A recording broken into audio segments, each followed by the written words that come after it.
할렐루야.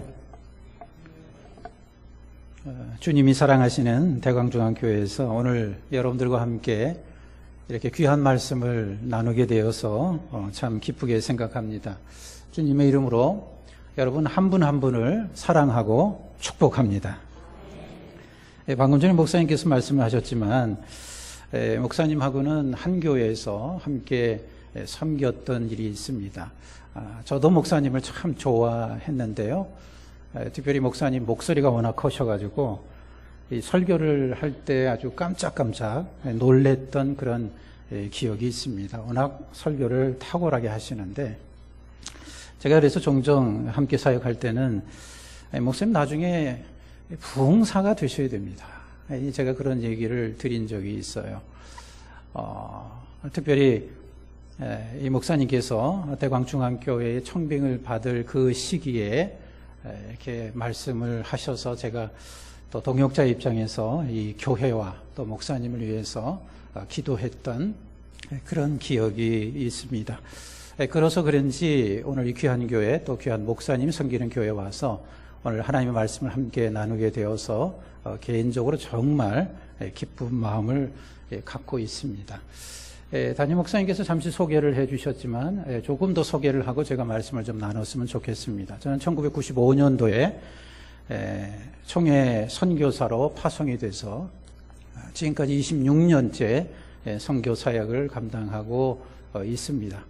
어디에서 사역을 했냐면 중국의 가장 그 서남쪽인 그 미얀마, 라오스, 베트남 그 국경 지역에 있는 그 운남성이라고 하는 곳에서 미전도적 소수민족 사역을 해왔습니다. 교회를 개척하고 또 교회를 세우고 또 제자를 훈련시키고 또 신학교 사역을 통해서 종족들이 하나님 앞에 돌아오는 그 일을 위해서 지금까지 사역을 해왔습니다. 그러다가 1년 반 전쯤에 이게 교단 선교부인 GMS에서 이렇게 이야기가 돼서 한국에 들어와서 지금 선교국장으로 사역을 섬기고 있습니다. 저희 교단 선교사가 지금 전 세계에 약 2,570명 정도가 파송이 되어 있습니다. 그 중에 가족까지 포함을 하면 무려 5,000명이 넘습니다. 그들의 사역을 지원하고 또 선교 정책과 전략을 개발하고 그리고 멤버 케어와 또 위기 관리와 같은 그런 종합적인 사역을 본부에서 감당을 하고 있습니다. 동시에 한국교회 선교 동원을 위해서 세미나나 그리고 전국에 있는 약 40여 개의 LMTC 평신도 선교 훈련원에서 강의를 하면서 한국교회 선교 동원과 또 선교사 평신도 자원들을 개발하는 일을 하고 있습니다. 부탁드리고 싶은 것은 우리 교단총회가 이 남은 과업인 모든 민족과 열방 가운데 그리스도의 복음을 전할 수 있도록 이 일을 잘 감당할 수 있도록 여러분들이 많은 기도 부탁드리겠습니다. 여러분, 지금 우리는 가장 위대한 선교운동의 시대를 살아가고 있습니다.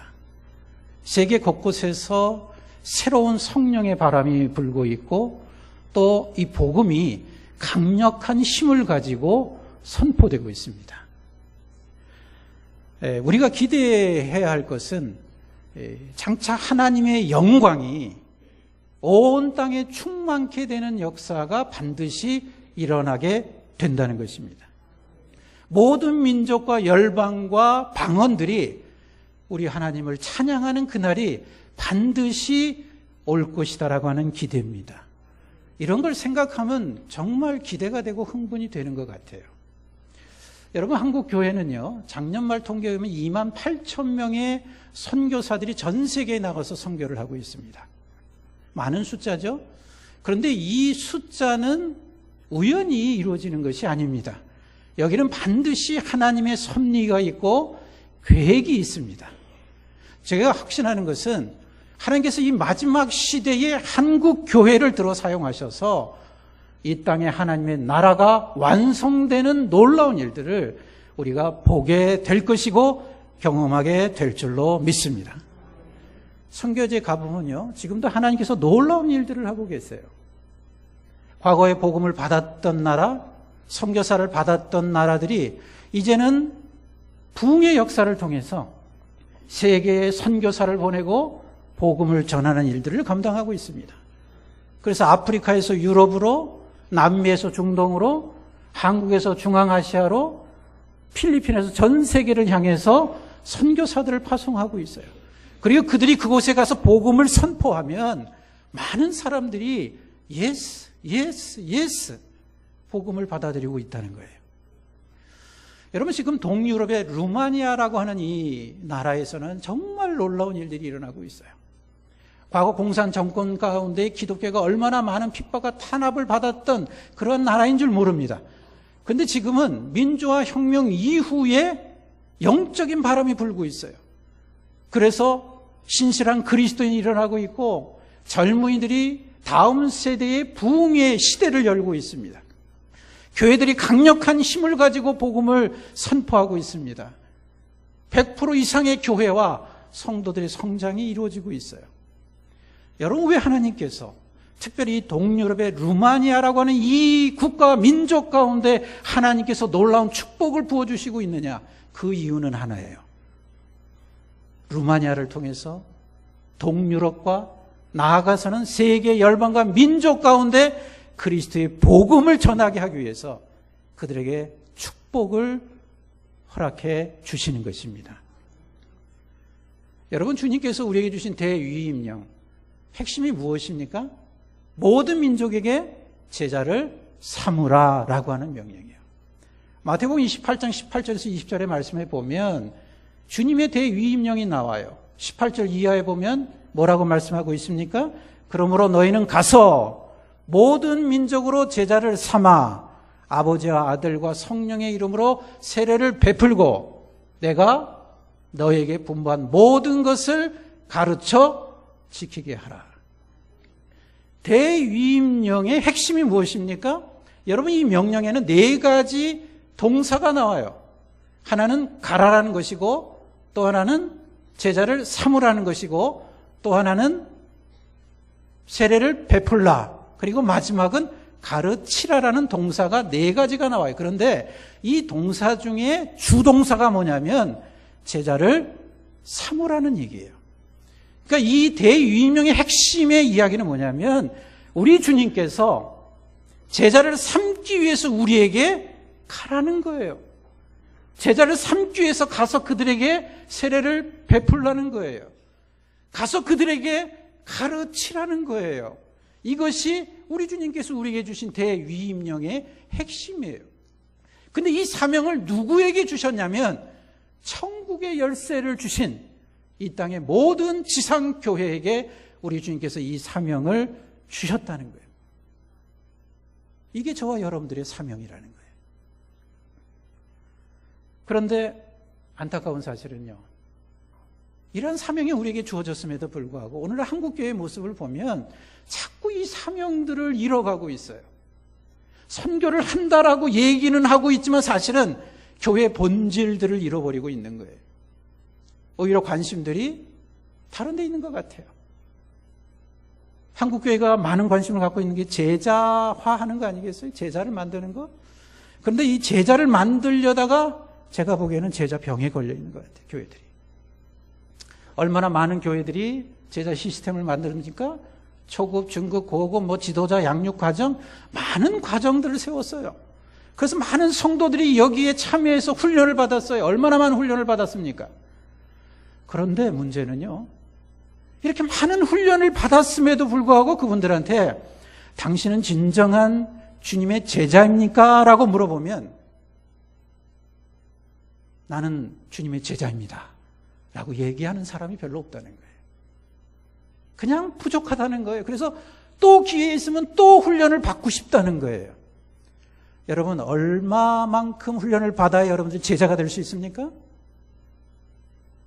여러분, 예수님의 12제자들이 체계적으로 제자 훈련을 받았어요? 초대교회 성도들이 순교를 당했는데 그들이 순교를 당할 때 그들이 제자가 되고 훈련을 받아서 그들이 복음 때문에 순교를 당했습니까? 그렇지 않아요. 그들에게 있어서의 힘과 원동력은 바로 예수 그리스도의 십자가의 구원의 능력이 있었던 거예요. 십자가의 사랑 때문에 그들이 그것을 경험했기 때문에 그들이 생명을 바쳐서 복음을 지켰던 것입니다. 여러분 예수 구원의 능력을 경험하고 살아가십니까? 여러분들 십자가의 사랑을 경험하며 살아가고 계십니까? 그렇다면 여러분들은요, 우리에게 주신 모든 열방과 민족을 향한 축복의 통로가 되라는 이 주님의 명령을 우리가 지키고 나가야 될 줄로 믿습니다. 여러분, 우리 주변의 모습을 한번 살펴보세요. 세계를 여러분 한번 자세히 돌아보세요.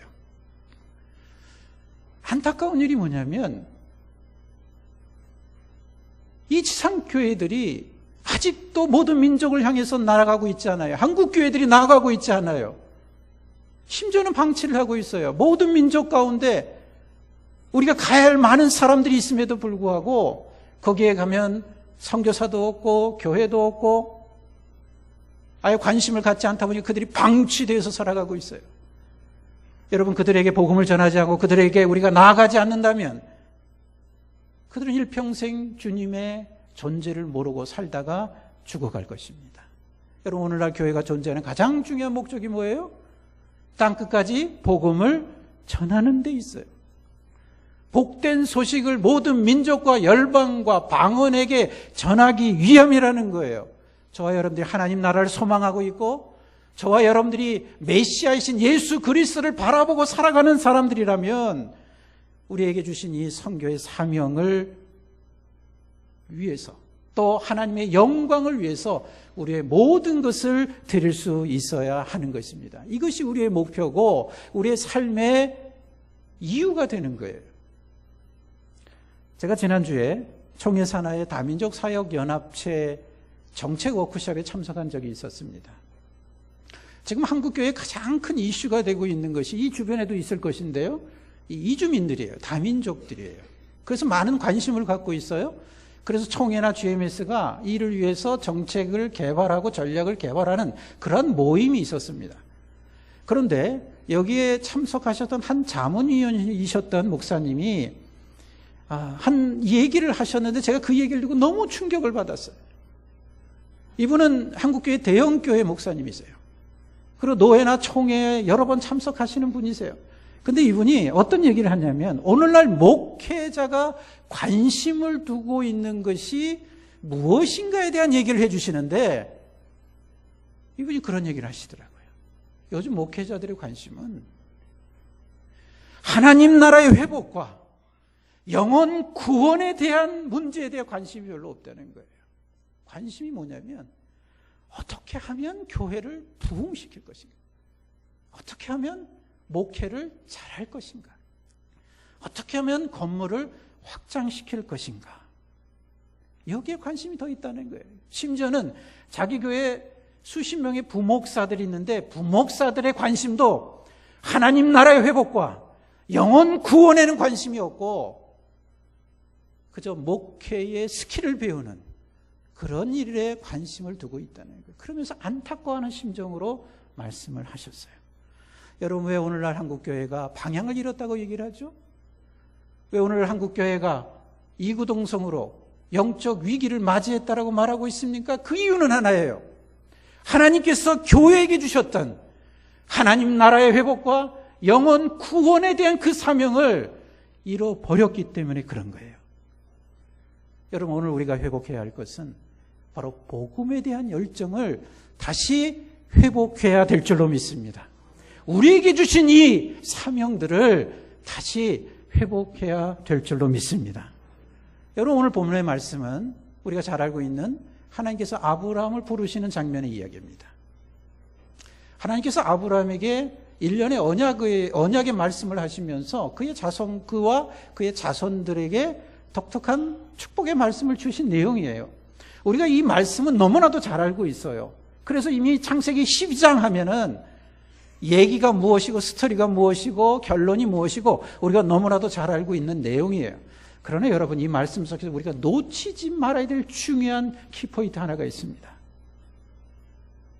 이 말씀은 단순히 하나님께서 아브라함이라는 한 사람을 특별히 택하셔서 그에게 그의 자손들에게 그저 복을 주시기 위해서 던지신 메시지가 아니라는 거예요. 이 말씀 속에는 바로 온 세상을 향한 하나님의 놀라운 위대한 구원의 계획과 그들을 축복하시기 위한 축복의 비밀이 이 말씀 속에 담겨져 있다는 거예요. 그래서 여러분, 우리가 이 말씀을 대할 때 놓치지 말아야 될 것이 뭐냐면, 하나님 아버지, 우리 아버지의 마음이 어떤 것인가를 여러분들이 놓치지 말아야 돼요. 지금 나를 향한 아버지의 마음, 우리를 향한 아버지의 마음, 교회를 향한 아버지의 마음, 세상을 향한 우리 아버지의 마음이 어떤 것인가? 여러분, 이 사실을 놓치지 말아야 된다는 거예요. 우리가 그 사실을 깨달아야만 우리가 이 땅을 살아가면서 진정한 삶의 의미를 누리며 살아갈 수 있는 거예요. 자, 2절의 말씀을 보니까 이렇게 말씀을 하셨죠. 아브라함에게 내가 너로 큰 민족을 이루고 내게 복을 주어 내 이름을 창대하게 하리니 너는 복이 될지라. 여러분, 여기 보니까 누가 누구에게 복을 주신다고 말씀하고 있죠? 하나님께서 아브라함에게 복을 주신다라고 말씀하고 있습니다. 저는 이 복을요, 상단의 복이라고 표현하고 싶어요. 상단의 복. 하나님께서 하늘의 복을 아브라함에게 주신 거예요. 하나님이 우리에게 주신 복이에요. 어떻게 보면 오늘날 하나님께서 하늘의 신령한 은혜의 복, 구원의 복, 평강의 복, 권세와 능력의 복을 오늘 저와 여러분들에게 주셨다는 거예요. 이것이 상단의 복이에요. 그러니까 오늘 저와 여러분들은요, 이미 하나님께서 주신 복을 누리며 살아가는 사람들이에요. 이것이 복의 첫 번째 비밀입니다. 여러분, 우리가 이 복 때문에 구원받은 거 아니겠어요? 이 복 때문에 오늘 우리가 이 땅에서 당당하게 하나님의 자녀로서 살아가고 있는 거 아니겠습니까?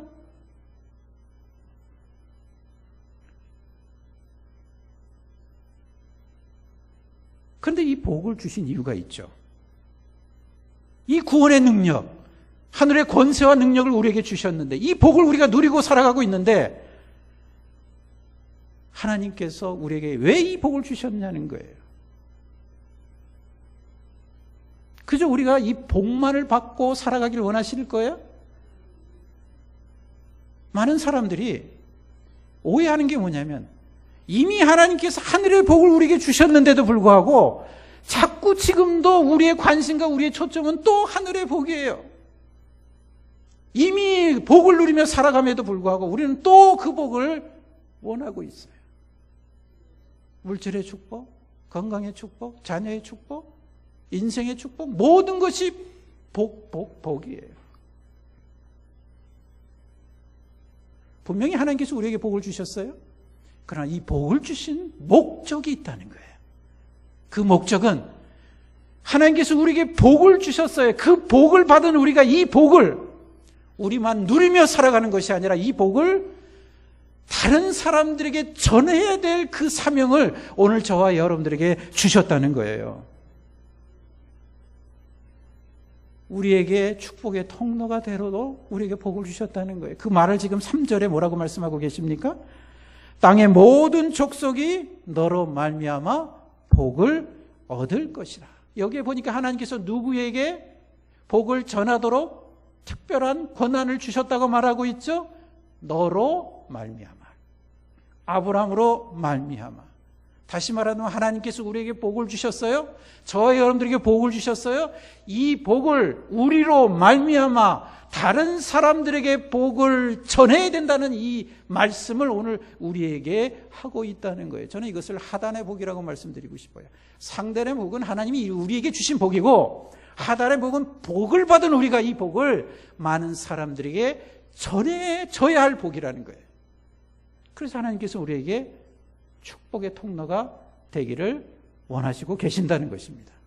그런 의미에서 오늘 이 창세기 12장의 말씀은요, 정말 중요한 성경 구절이에요. 우리에게 있어서. 하나님께서 아브라함을 부르시는 이 과정을 통해서 하나님께서는 이미 이 세상을 향한 사랑의 선교를 시작하신 거예요. 선교를 향한 대위임령을 이미 이 아브라함을 부르시는 과정을 통해서 선포하셨던 거예요. 여러분, 우리가 지금 살고 있는 이 시대, 또 이 세상 한번 돌아보세요. 정말 하루가 다르게 변하고 있잖아요. 여러분, 선교지는요 아주 급변하게 변하고 있어요. 여러분, 이 중동 지역을 보면요 지금 놀라운 변화가 일어나고 있어요. 잘 아시는 것처럼 중동에 이미 그 주변 국가의 많은 민주화 혁명으로 인해서 1,000만 명 이상의 난민들이 이동을 하고 있어요. 근데 중요한 문제는 뭐냐면 그 이동을 통해서 어떤 일들이 일어나냐면 이슬람 선교의 전환기를 맞이하고 있다는 거예요. 이슬람 선교의 문이 활짝 열리고 있다는 거예요. 여러분, 난민들의 대부분이 누구냐면 무슬림들이에요. 무슬림. 그러니까 이 무슬림 국가에서는 이 무슬림인 사람들이 개종을 하려면요 생명을 내놔야 돼요. 그런데 지금 난민들은 자기 나라에 있는 게 아니라 이미 그 나라를 떠나서 다른 나라로 흩어진 거예요. 그러니까 상대적으로 복음을 받아들이기 쉬워진 거예요. 나라가 간섭하지도 않고 생명을 내놓아야 될 그런 위기도 없어요. 그러니까 이 무슬림들이 얼마나 빠른 속도로 개종을 하고 예수 그리스도를 믿는지 몰라요. 하나님이 흩으신 거예요. 철의 장막과 같은 그 중동 지역의 이슬람권의 그 벽들을 우리 하나님께서 난민들을 통해서 이동시키면서 흩으시면서 그들에게 그리스도의 복음을 전하고 계시는 거예요. 이런 현상들을 보면 우리가 뭘 해야 되겠어요? 그들 위해서 기도해야 되고 우리 한국교회가 그들 위해서 가야만 되는 거 아니겠어요? 중국의 경우도 마찬가지입니다. 어떻게 변하냐면요, 재작년 3월에 중국의 새로운 종교법이 공포됐어요. 그래서 수많은 선교사님들이 추방을 당했어요. 언제 회복될지 몰라요. 어떤 분들은 중국 선교 끝났다 이런 얘기 하시는 분들도 있어요. 그러나 여러분, 위기는 곧 기회다. 하나님께서 이 위기를 어떻게 환경을 변화시키냐면 지금 전 세계에 있는 화교권 교회들이 중국에서 추방당한 선교사님들에게 콜링을 하고 있어요. 우리나라로 오라는 거예요. 우리나라에 와서 중국 교회 목회를 하라는 거예요. 교회에게 선교 비전을 달라는 거예요. 지금의 중국 선교는 단지 중국이라는 땅의 개념이 아니라 이미 전 세계의 선교의 흐름으로 바뀌어진 거예요. 여러분, 중국이 지금 얼마나 많은 이 중국인들을 해외에 보낸지 아세요? 지금 어디 가나 다 중국인들이에요. 특별히 아프리카는요 완전히 중국이 거의 섭렵했어요. 얼마나 많은 중국인들이 아프리카에 가 있는지 몰라요. 그래서 차이나 아프리카라는 말까지 나오고 있어요. 위기, 추방. 그러나 이것을 우리 하나님께서 급변하게 선교지 상황들을 바꾸시는 거예요. 여러분, 우리가 할 일이 너무너무 많은 거예요. 한국도 마찬가지죠. 우리 주변에 얼마나 이미 이주민들, 다민족들이 많습니까? 그들과 더불어 살아가고 있어요. 이제 벌써 250만 정도 된다고 하잖아요. 우리는 얼마 있지 않아서 다민족 300만 시대를 우리는 맞이하면서 살아갈 거예요. 이미 한국은 새로운 선교지입니다. 문만 열면 우리는 선교할 수 있는 그런 환경을 가지고 있어요. 여러분, 이들을 위해서 누가 가야 합니까? 한국 교회가 가야죠. 여러분들이 가야죠. 이 주변에 있는 이주민들과 다민족을 향해서 누가 해야 돼요? 여러분들 교회가 해야죠.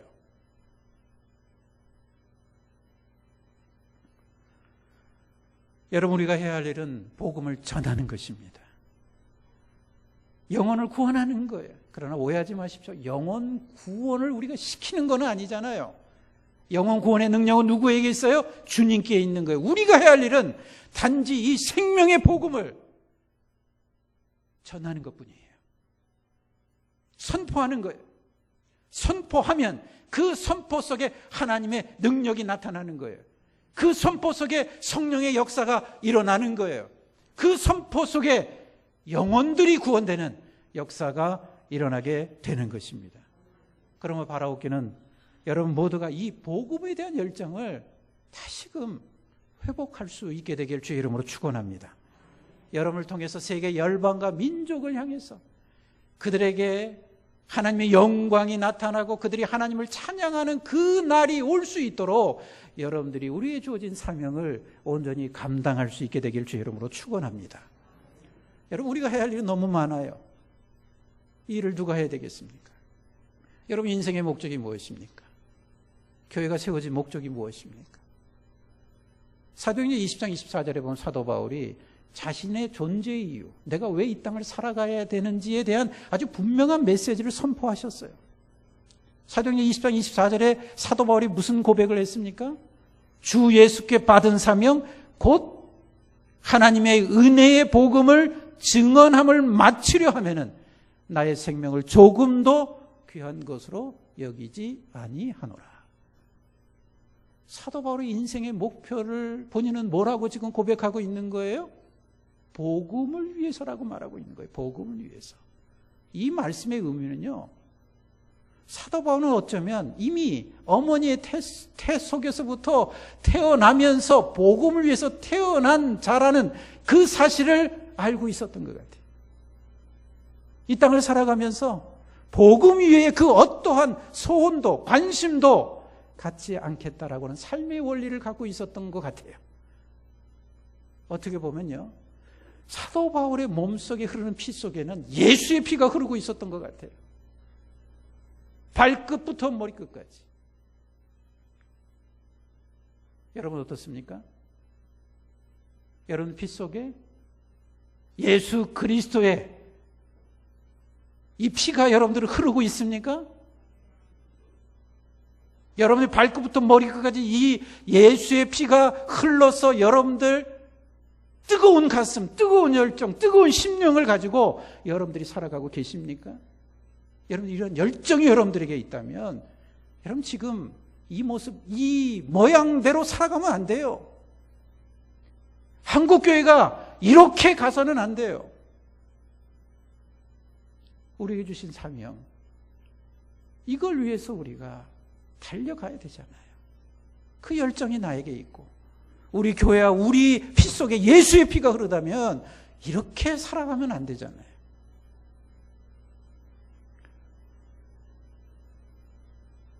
우리가 사명을 감당하기 위해서는 우리 손에 들려있는 가장 소중한 것들을 하나님께 드려야 돼요. 그게 우리의 삶의 목적이 돼야 되고 그게 우리의 삶의 이유가 돼야 된다는 것입니다. 제가 선교 역사를 살펴보다가 굉장히 도전받은 그러한 이야기가 하나가 있습니다. 이 17세기의 독일 경건주의 부흥운동에 지대한 영향을 미쳤던 진젤도르프 백작이라고 하는 사람의 이야기예요. 이 모라비안인들이 이 기독교 박해를 피해서 독일에 왔을 때 자신이 소유하고 있었던 영토를 다 내어주고 결국은 그것으로 인해서 경건주의의 불꽃을 일으켰던 인물이 바로 진젠도르프 백작이라는 사람입니다. 얼마나 큰 영향을 줬냐면 18세기 개신교 선교사들의 대부분이 이 영향을 받은 선교사들이에요. 한 번은 이 진젤도르프 백작이 미술관에 가서 그림을 관람을 했습니다. 여러 그림을 보다가 한 그림 앞에 섰어요. 근데 이 그림의 내용이 뭐냐면 가시면류관을 쓴 그리스도의 순환에 관한 내용을 가지고 그린 그림입니다. 제목이 뭐냐, 이 사람을 보라라고 하는 그림이었어요. 근데 이 그림 앞에 섰던 이 진젤도르프 백작이 충격을 받은 거예요. 그 그림 앞에서. 그 그림 하단에 어떤 글귀가 있었냐면, 나는 너를 위해서 내 목숨을 버렸건만 너는 나를 위해서 무엇을 했느냐 라는 그 글귀를 본 거예요. 그러니까 이 진젤도르프 백작이 그 글귀를 보고 충격을 받은 거예요. 왜냐하면 자기는 주님을 사랑했다라고 생각을 한 거예요. 주님께 헌신했다고 생각을 한 거예요. 그런데 그 질문 앞에 자신의 모습을 보니까 주님을 사랑하지 않은 거예요. 말씀대로 살아가지 않은 거예요. 그래서 거기서 충격을 받고 주님 앞에 결단을 하죠. 주님은 나를 사랑했지만 내가 주님을 사랑하지 못했습니다. 그러나 내가 지금부터 주님을 사랑하고 주님이 시키는 대로 내가 순종하며 살겠습니다. 이런 고백을 하게 돼요. 여러분, 이 질문은요, 어떻게 보면 오늘 저와 여러분들 향한 우리 주님의 음성이라고 봅니다. 나는 너를 위해서 내 목숨을 버렸는데 너는 나를 위해서 무엇을 하고 있느냐? 사실 저는 개인적으로 이 질문 앞에 아무런 대답을 하지 못했어요. 너무 부끄러운 것 같아요. 하나님을 위해서, 주님을 위해서 뭐 했나 생각을 해보니까 솔직하게 한 게 없는 것 같아요. 사역을 열심히 하고 내가 복음을 전했다라고 생각을 했는데 뒤돌아보니까 하나님의 선교를 위해서 내가 달려갔다고 생각했는데 뒤돌아보니까 하나님의 선교가 아니라 나의 선교였던 것 같아요. 하나님의 마음, 하나님의 뜻대로 내가 살았다라고 생각을 했는데 뒤돌아보니까 아버지의 마음과 아버지의 뜻이 아니라 나의 뜻이었고 내 멋대로 살아왔던 것 같아요. 여러분, 우리의 헌신은요, 나에게 있어서 가장 소중한 것을 드리는 것부터 시작하는 것입니다. 그렇기 때문에 삶의 우선순위가 중요한 거예요.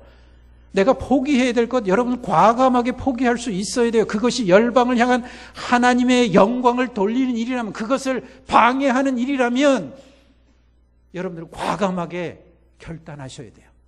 그것이 나에게 두렵게 만드는 일일지라도, 그것이 나에게 손해를 보게 하는 일일지라도, 그것이 나에게 고난으로 다가오는 일일지라도, 그것이 나에게 생명을 내놓아야 할 그러한 일일지라도 우리는 과감하게 우리 주님 앞에서 결단할 수 있어야 될 줄로 믿습니다.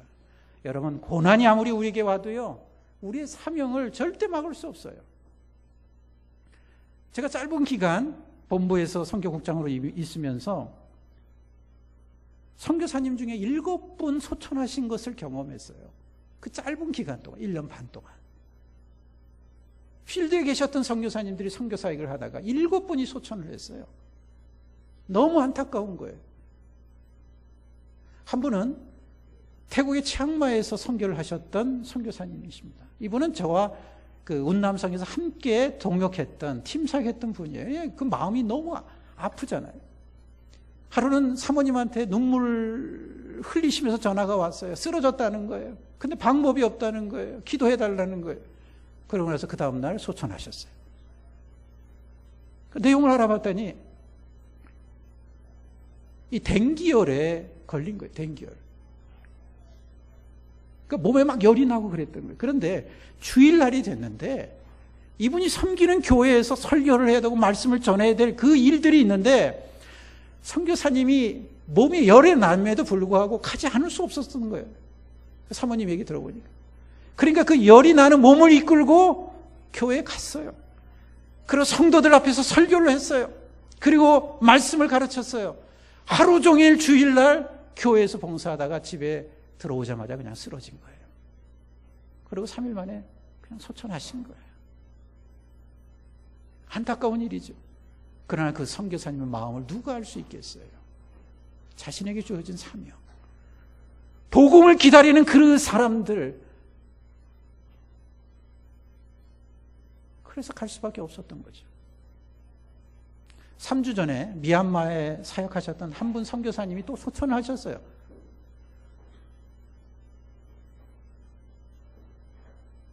이분이 사역하는 교회가 많이 있는데 한 교회가 너무 교회가 낡았다는 거예요. 얘기를 들어보니까.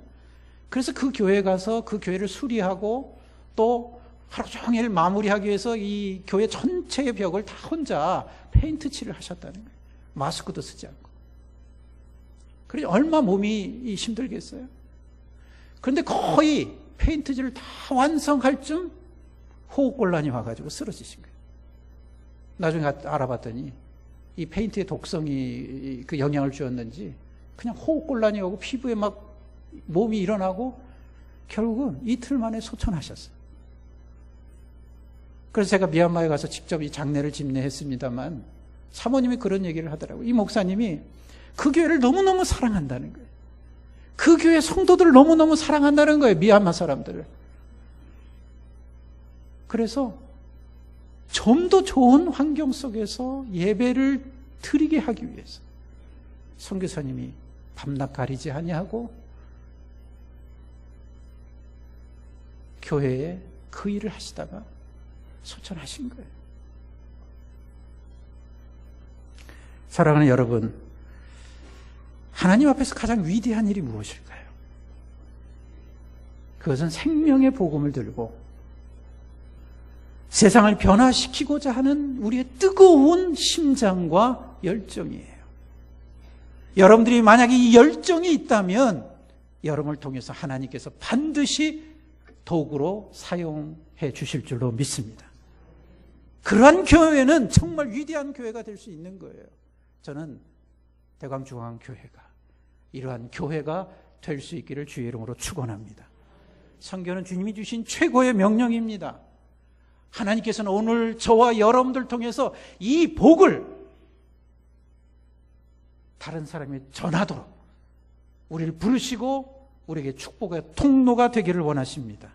그러므로 여러분들은 마음속에 하나님께서 어떠한 말씀을 주시든지 그것이 열방을 향한 하나님께 영광을 돌리는 일이라는 그 사실이 있다면 여러분들의 삶 속에서 이 복음 증거를 위해서 여러분들이 과감한 결단을 하고 이 땅을 살아가는 여러분들이 되시기를 주의 이름으로 축원합니다. 하나님께서 오늘 대광중앙교회를 부르셨습니다. 여러분들을 선택하셨습니다. 그러므로 부르심의 목적을 분명히 알고 아브라함을 통해서 축복의 통로가 되기를 원하셨던 우리 아버지의 마음을 읽고 이 땅의 남은 과업을 위해서 달려가는 여러분들이 되시기를 주의 이름으로 축원합니다.